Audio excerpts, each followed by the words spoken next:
Après avoir été victime de harcèlement au stade de Reims et avoir fait reconnaître son préjudice au sein d'une juridiction pénale en faisant condamner définitivement Mathieu Lacour, directeur général délégué du club, après avoir pris le risque de sacrifier sa carrière de joueur professionnel pour dénoncer le harcèlement que subissent les footballeurs, Anatole Ngamukol, président de notre association du droit au but, a sollicité les instances du football pour qu'elles prennent les mesures qui s'imposent dans le cadre de la délégation de service public qui leur est confiée par le ministère des Sports afin de sanctionner les auteurs et complices de ce délit. Après un long silence, la Ligue de football professionnel a affirmé à travers un courrier officiel de M. Arnaud Rouget, son directeur général, qu'aucune sanction ne serait prise à l'encontre des harceleurs. Outré par cette décision contre-républicaine, Anatole a décidé de s'adresser à l'autorité de la LFP, à savoir la Fédération française de football, la FFF. Il s'y est rendu le 5 juillet 2022 accompagné d'une délégation de membres de l'UNFP et de son association du droit au but, après des mois de mépris de la fédération qui a refusé toute rencontre physique. La FFF avait fait appel à la police pour faire évacuer les lieux par la force. Après cet épisode inacceptable, Anatole a pris la décision de faire part de ce mépris à la nouvelle ministre des Sports, Mme Oudéa Castéra, qui octroie la délégation de service public à la FFF pour l'organisation, au nom de l'État, des compétitions, mais également pour le respect des valeurs de la République au sein de la discipline.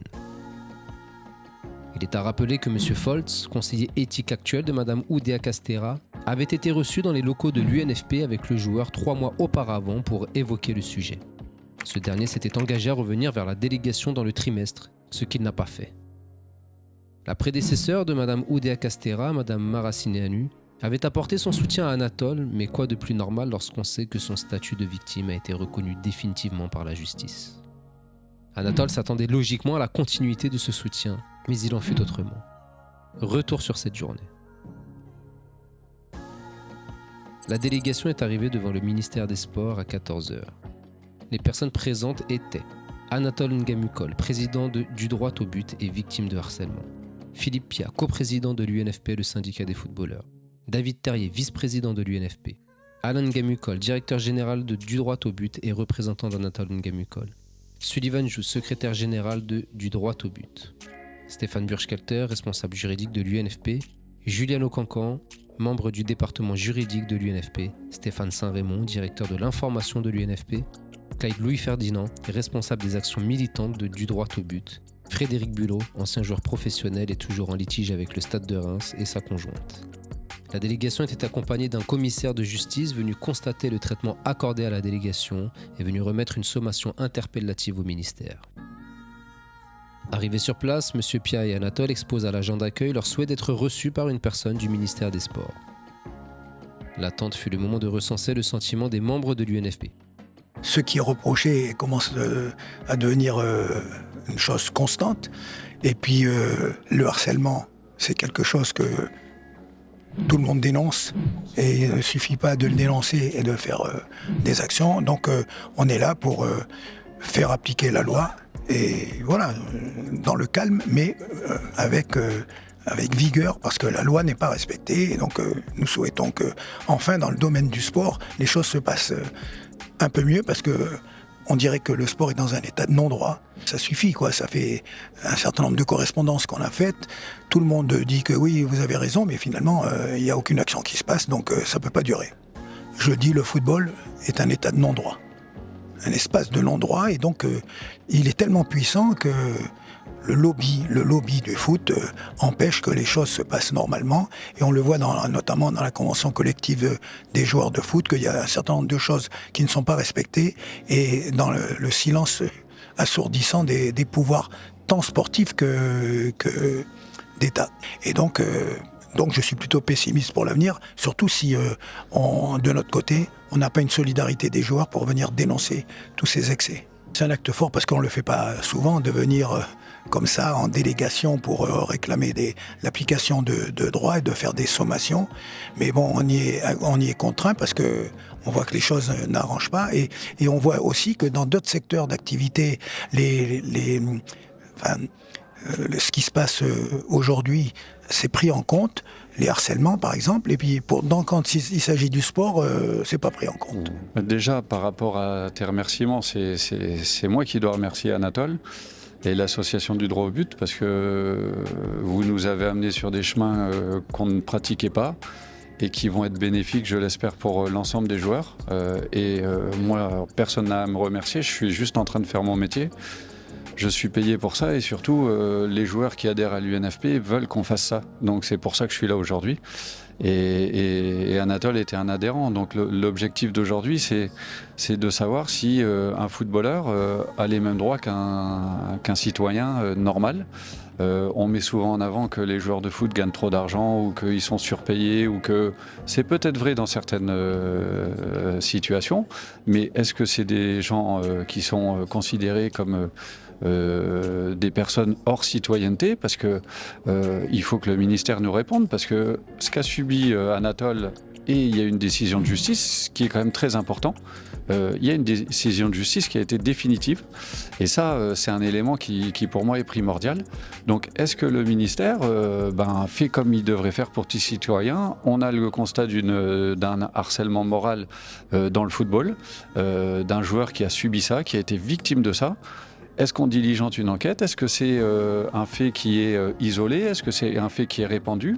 Nous, UNFP, on a dénoncé, on a fait des courriers, que ce soit auprès de la Ligue, mais également de la Fédération, et des courriers sans retour. Une mobilisation à la Fédération aussi.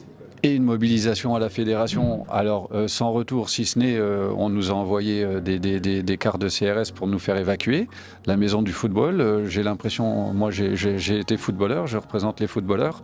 La maison du football ne veut pas de footballeurs et encore moins de ses représentants. En tout cas, c'est ce qu'on a constaté. Donc ça, c'est un élément, on le prend, c'est dont acte, mais on passe à l'étage supérieur puisque le ministère des Sports donne la délégation à la fédération et on vient demander au ministère, est-ce que nos joueurs, les joueurs de foot en France ont le droit d'être défendus, et est-ce que vous diligentez une enquête pour vérifier, parce que nous, on a amené des éléments, on n'est pas en train d'inventer le problème. Et la réalité, c'est que ça dure, ça perdure, et on a aussi des éléments. Il y avait 145 joueurs qui étaient hors respect du 507 en 2018, on est à 170 en 2022. On attend quoi? On attend qu'il y en ait 400, on attend qu'il y ait un joueur qui n'a pas la force de caractère d'Anatole ou a une situation plus délicate et se suicide, ou vienne se pendre au niveau de la Fédération française de football pour que les gens réagissent. Non, il faut une enquête.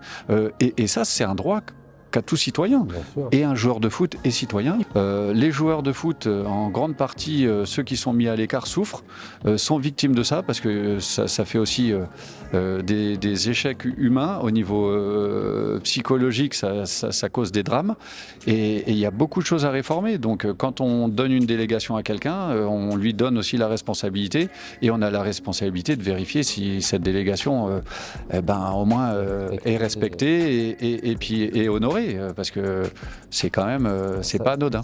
Moi, j'ai des joueurs qui me disent, moi, je veux plus saisir la commission juridique de la Ligue, parce que pour moi, c'est une mafia, ils sont tous entre eux, ils se couvrent, et de toute façon, c'est une zone de non-droit.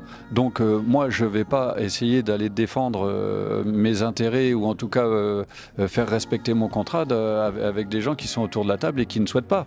Et ça, c'est la conséquence des décisions qui ont été prises, avec des éléments qui sont quand même factuel et très fort, derrière il n'y a pas eu de sanction, parce que on ne peut pas constater qu'il y a une mise à l'écart, qu'il y a une non-réintégration, avec des gens qui en plus ont des propos même publics, médiatiques, qui sont quand même normalement passibles de sanctions, et que la commission juridique de la Ligue ne prenne aucune sanction. Et je suis désolé, quand on ne prend pas de sanctions, ça veut dire qu'on est complice.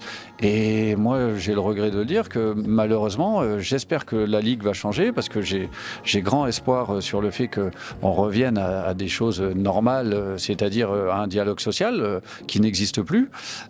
Mais pour ça, il faut que quand on fait une erreur, on soit sanctionné.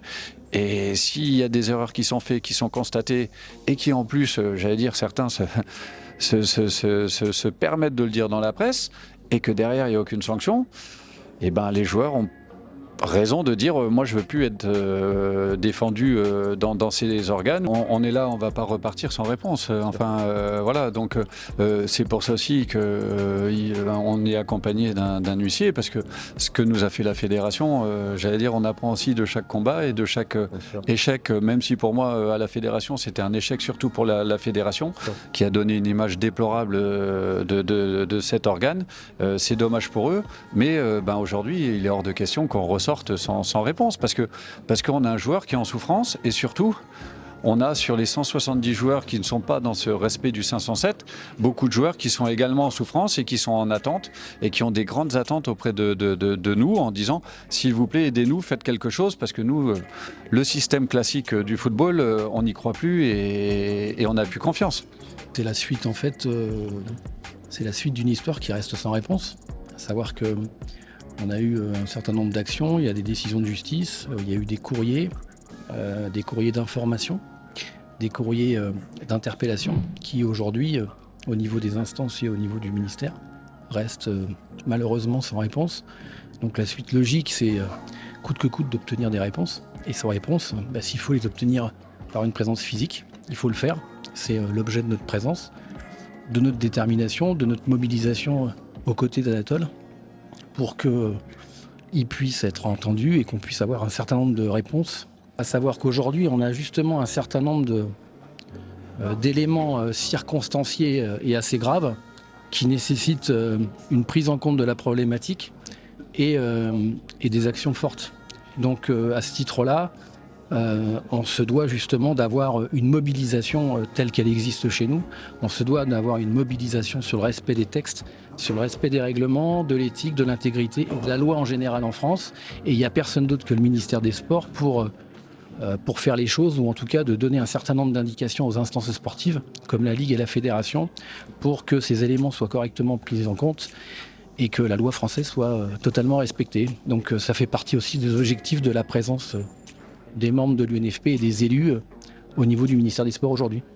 Le respect des textes, c'est une chose, le respect de la convention collective, ça semble une évidence pour les joueurs, mais l'information n'est peut-être pas suffisant. Il faut créer aussi des actes forts de mobilisation pour que les joueurs comprennent qu'en effet, quand on n'est pas entendu normalement, comme on devrait l'être, ça passe aussi par des actes forts et que les joueurs se mobilisent plus globalement autour de leur syndicat pour faire en sorte que leurs droits les plus fondamentaux puissent être correctement respectés et reconnus par tous, pas uniquement par les tribunaux, mais aussi par les gens qui sont censés faire respecter les textes, c'est-à-dire les instances, voire le ministère des Sports. Après un certain temps, l'agent d'accueil est revenu pour annoncer que le message avait été transmis, mais qu'il n'y aurait personne pour recevoir la délégation.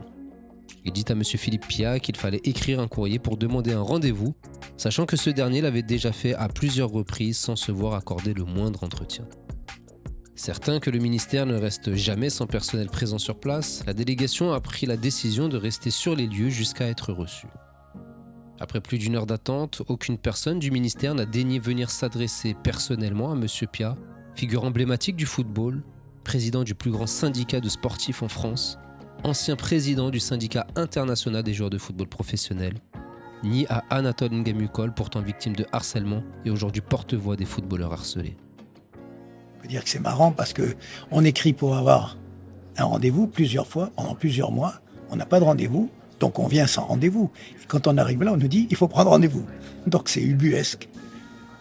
Sachant qu'en plus on nous a dit qu'il n'y avait à un moment donné personne. Oui, il y avait personne et puis maintenant il y a quelqu'un. Et là on nous a dit qu'il y avait la directrice de cabinet. Ouais. Alors est-ce que tu penses que la présence de l'huissier aujourd'hui fait en sorte que le ministère marche quand même sur des œufs avant de donner des réponses fermes et définitives? De toute façon, je pense que ce qui arrive aujourd'hui, c'est important parce que au ministère, on va se rendre compte que si on met la poussière sous le tapis, on ne peut pas le faire tout le temps et plus maintenant. Parce que on a dénoncé les harcèlements.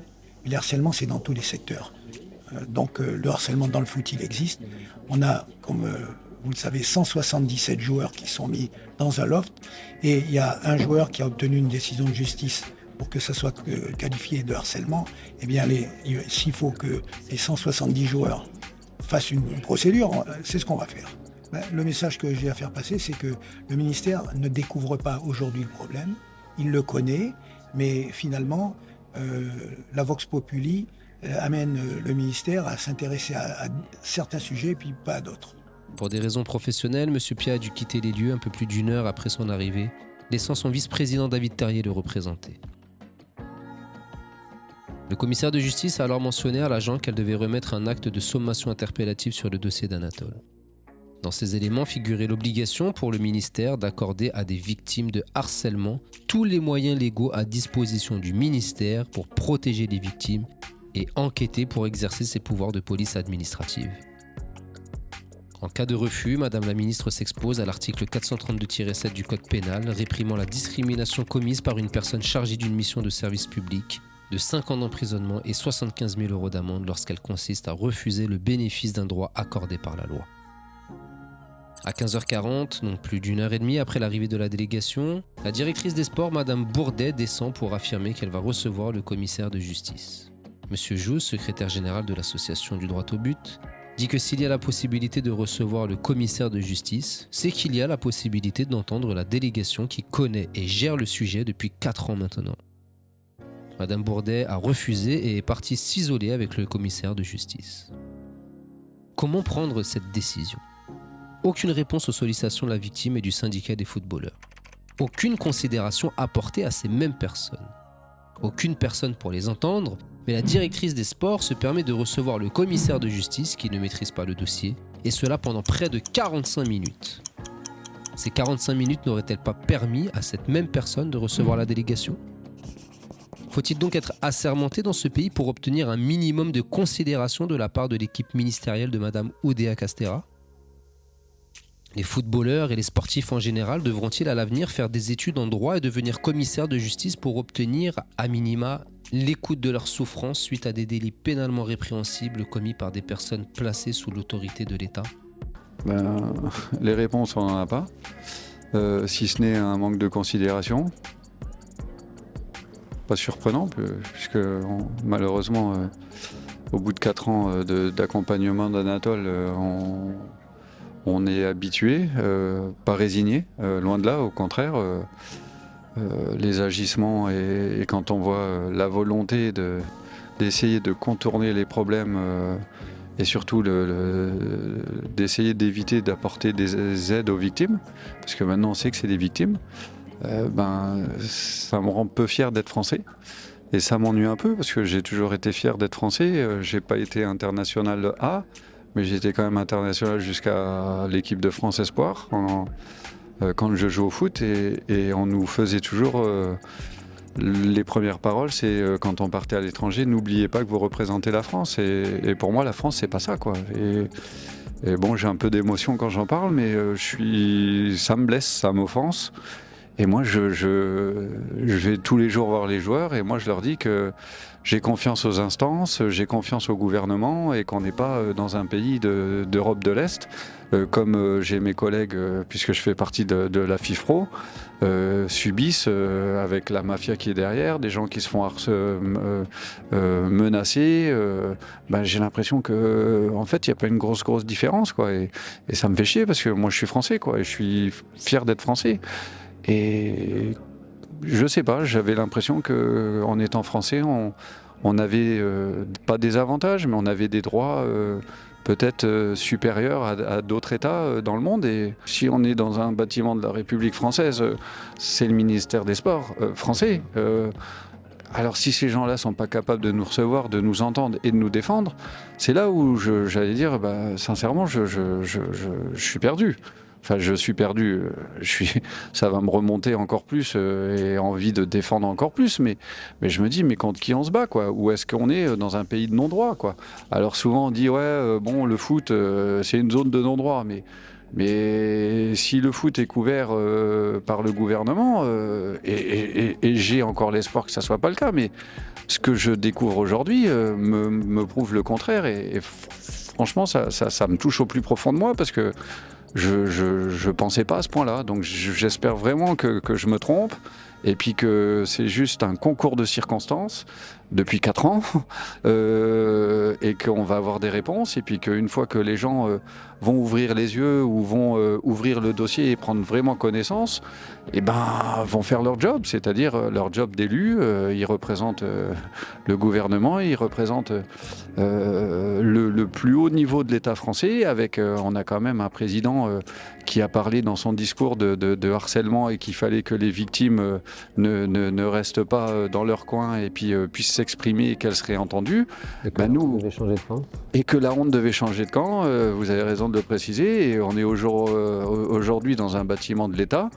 Et il y a une victime, on a une décision, et Monsieur Macron, on est là, on attend, on est chez vous.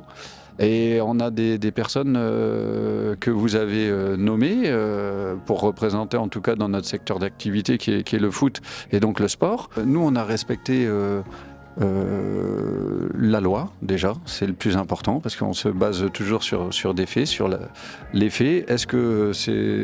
Quelle est la loi? Est-ce que la loi a été respectée? Non, elle n'a pas été respectée. Il y a eu quand même un tribunal et une décision de justice, encore une fois, définitive. Et après, on a dit, voilà, on a une décision de justice. Qu'est-ce que vous faites, la Ligue? Pas de réponse. On est allé donc voir la fédération. Là, ils n'ont même pas souhaité nous recevoir. Ils nous ont envoyé les CRS.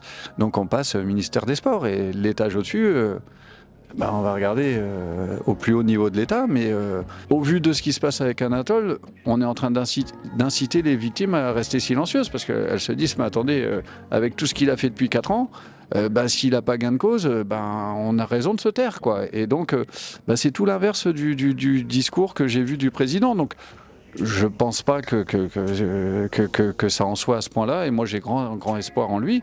Mais bon, s'il écoute et s'il entend, j'espère vraiment qu'il va secouer un peu comme il sait bien le faire, parce que j'ai déjà quand même vu de ses interventions, quand il veut quelque chose, il l'obtient souvent. Et on va attendre le retour de l'huissier. Soit il y a un rendez-vous qui est programmé, et dans ces cas-là, on ira à ce rendez-vous. Mais ça veut dire que c'est encore un jour, 2 jours, une semaine, je ne sais pas quand aura lieu le rendez-vous, qu'on laisse subir à une victime. Donc le temps des victimes, visiblement, et ceux de sanctionner les harceleurs, c'est des temps qui indiffèrent l'État. C'est un peu cru ce que je dis, mais c'est ce qu'ils sont en train de nous démontrer. Donc c'est pas encourageant pour faire sortir du silence les victimes. Ou alors, on n'aura pas de rendez-vous, et il est hors de question qu'on sorte de cet établissement sans avoir un rendez-vous, parce que moi j'ai Anatole qui subit et qui subit lourdement à travers sa famille, à travers son côté psychologique, son quotidien de tous les jours, son salaire. C'est une vraie victime, il fait pas semblant, et il a subi l'effet des dirigeants de Reims, du club de Reims, de la Ligue, de la fédération et maintenant de l'État français. Donc il est hors de question que moi, en tant que représentant des joueurs, je ne sois pas à côté d'Anatole jusqu'à temps qu'on ait un rendez-vous. Donc on ne bougera pas de là, ou alors on nous mettra dehors, si c'est toute la considération qu'on nous porte. Si on doit en venir là, et puis qu'ils sont obligés de nous mettre dehors comme des malpropres qu'on n'est pas, parce que depuis le début, nous, on suit les lois et les lois de notre pays. On est des citoyens français. On était des sportifs, des footballeurs quand on nous achetait de la maison du football qu'est la fédération. On va voir si en tant que citoyen, on nous sort également du ministère des Sports. Ça serait déplorable, mais au moins révélateur. Et puis je pourrais retourner à la FIFPro en disant à mes collègues des pays de l'Est, vous voyez, moi j'étais en train de vous dire que je vous plaignais, mais malheureusement dans mon pays on subit la même chose que dans le vôtre. Et j'espère pas en arriver là, et j'espère vraiment qu'on aura une réponse positive, et puis surtout qui puisse mettre fin au cauchemar, parce que c'est vraiment un cauchemar que vit Anatole. De retour, le commissaire de justice a affirmé que Madame Bourdet n'était pas très au fait du dossier et que ses réponses évasives avaient quand même pu lui permettre de remplir son acte d'huissier. Alan Gamukol, représentant de son frère Anatole et directeur général de l'association du droit au but, a fait un bilan de ce retour intolérable du ministère avec le commissaire de justice. Notre venue aujourd'hui, c'est pour faire cesser sans délai les insuffisances de procédure. Les personnes ici, vous avez des footballeurs qui, même s'ils engagent dans une juridiction une procédure, ils ne bénéficient pas par la loi des enquêtes que l'administration devrait faire. Aucune réponse sur ça. Pourtant, c'est une obligation d'exiger à la fédération, vous menez des enquêtes dès qu'il y a des signalements sur des cas d'harcèlement. Ils n'ont donné aucune injonction depuis un mois à la fédération disant s'il y a un signalement, comme un peu un juge d'instruction, vous devez enquêter à charge et à décharge pour faire le clair sur la situation. Ce n'est pas fait. Donc c'est pour ça qu'on a bien voulu que dans votre acte soit notifié le 432-7 parce qu'il leur sera opposé. Ça veut dire que nous, nos revendications sont légitimes. Il y a des gens aujourd'hui qui ne bénéficient pas d'un droit accordé par la loi, ça veut dire avoir moins une enquête. Il fallait maintenant faire un choix. Repartir après cette humiliation, mais ne vous trompez pas, cette humiliation est celle du ministère avant tout, ou ne pas accepter la situation et se maintenir dans les lieux pour enfin faire comprendre au ministère qu'il fallait cesser ce mépris irresponsable. David Terrier, représentant du syndicat sur place, a décidé de rester dans le hall du ministère. Plus aucune interaction n'a été engagée entre le ministère et la délégation et a attendu plusieurs heures dans l'espoir que la conscience du devoir républicain se saisisse d'un membre de l'institution. À 19h30, les portes du ministère ont été fermées, l'accueil au public étant terminé. La délégation n'a pas été invitée à sortir par les agents d'accueil qui furent tout au long de la journée courtois et aimables. Vers 20h20, soit plus de 6 heures après l'arrivée de la délégation au ministère, les forces de l'ordre ont commencé à arriver sur les lieux. Les agents de sécurité du bâtiment se sont entretenus avec la police qui attendait le feu vert pour pénétrer dans les lieux. À 20h35, les forces de l'ordre sont entrées dans le bâtiment. Malgré un dialogue expliquant aux responsables les raisons de la présence de la délégation et l'obligation du ministère à agir sur les cas de harcèlement, les forces de l'ordre ont invité les personnes à quitter les lieux. Après un premier refus expliqué par le fait que la délégation était dans son droit en réclamant le bénéfice d'un droit accordé par la loi et que le ministère se devait d'agir sans délai, les forces de l'ordre ont insisté et ont menacé la délégation d'utiliser la force s'il le fallait. La délégation a donc pris la décision de libérer les lieux encadrés par une vingtaine d'agents de la police nationale. S'en est suivi un contrôle d'identité sur le trottoir avant que chaque personne soit raccompagnée à son véhicule ou au métro le plus proche, sans aucune autre alternative possible. Voici comment le ministère des Sports, sous l'autorité de Madame Oudéa Castéra, traite une victime de harcèlement reconnue judiciairement, assistée par un pilier du football français en la personne de Monsieur Pia, tous deux accompagnés d'une délégation solidaire. Comment expliquer un tel comportement ? Comment justifier cet écart abyssal entre le soutien affirmé de Mme Maracineanu et le mépris affiché par Mme Oudéa Castéra ? Suite à cette mascarade, il a été convenu que le commissaire de justice reviendrait le lundi 14 novembre déposer une sommation de recevoir la délégation en date du vendredi 18 novembre à 10h, date et heure auxquelles la délégation était déterminée à revenir au ministère. La veille, à savoir le jeudi 17 novembre au soir, à 20h, Madame Bourdet a écrit au commissaire de justice pour lui dire qu'il ne sera pas possible de recevoir Monsieur Pia le lendemain, mais lui propose un rendez-vous le 22 novembre 2022. Monsieur Pia étant en déplacement pour la Coupe du Monde, il a répondu qu'il souhaitait être reçu dès son retour début décembre. Encore une fois, pourquoi le ministère ne s'adresse-t-il pas directement à Monsieur Pia ou à un des membres de l'UNFP dont il possède des contacts ? Pourquoi n'accorder de considération qu'au commissaire de justice qui doit transférer, consulter l'agenda et répondre par la suite ? Ces personnes, à savoir les victimes et membres du syndicat, ne seraient-elles pas assez bien pour le ministère actuel pour pouvoir s'adresser à elles directement ? Seraient-elles indignes au point de devoir communiquer par voie d'huissier ? Quelle est cette raison qui motive un tel mépris ? Nous le saurons peut-être prochainement lors de ce rendez-vous si ce dernier est honoré. En attendant la suite, il était important de vous relater plus précisément le déroulement de cette journée qui est une honte pour notre République, un scandale pour le gouvernement, sachant comme vous l'avez vu dans nos précédentes vidéos, que ce mépris est en totale contradiction avec les discours prononcés par le chef de l'État. Est-ce à l'Élysée qu'il faudra se déplacer prochainement pour le rencontrer personnellement ? Restez connectés, nous vous informerons de l'évolution du dossier comme nous le faisons régulièrement. À très vite. Les représentants du peuple français, constitués en Assemblée nationale, considérant que l'ignorance, l'oubli où le mépris des droits de l'homme sont les seules causes des malheurs publics et de la corruption des gouvernements, ont résolu d'exposer dans une déclaration solennelle les droits naturels, inaliénables et sacrés de l'homme.